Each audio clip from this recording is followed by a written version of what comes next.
What we're going to do today is look at finding the area in between curves. Now, we've looked at finding area under curves for different curves, but now we're going to take two different functions, put them on the same graph, and find the area between them.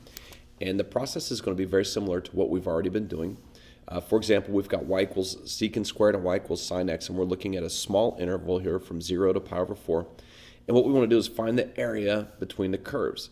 That's going to be this area right in here. We want to find this area right in here, okay?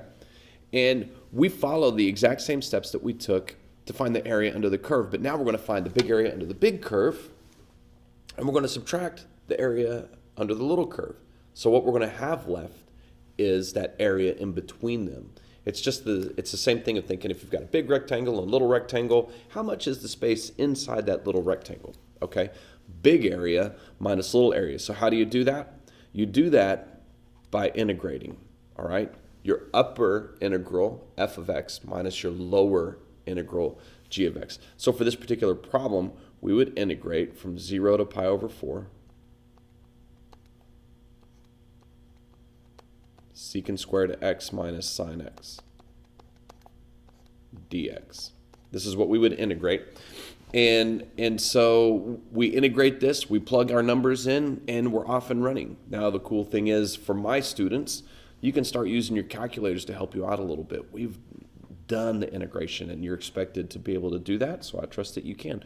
If you're somebody else's students, they may still want to see some work done by hand, and that's okay. We can do this. The antiderivative of secant squared is tangent, and the antiderivative of minus sine x is plus cosine x. So we're just going to evaluate those guys from 0 to pi over 4, and remember it's stop minus start, so we're going to have on one hand tangent of pi over 4 plus cosine pi over 4 minus tangent 0 plus cosine 0. You also need to read the question. If the question wants an exact answer, the calculator on this one is probably not going to work because it's going to give you a decimal, okay? So on the left here, we've got 1 plus square root of 2 over 2. That's in the first, minus the tangent of 0 is going to be 0, and the cosine of 0 is 1. Okay, so this is what this guy looks like. We're going to end up with 1 plus square root of 2 over 2 minus 1. And so the area between the curves of secant squared x and sine x from 0 to pi over 4 is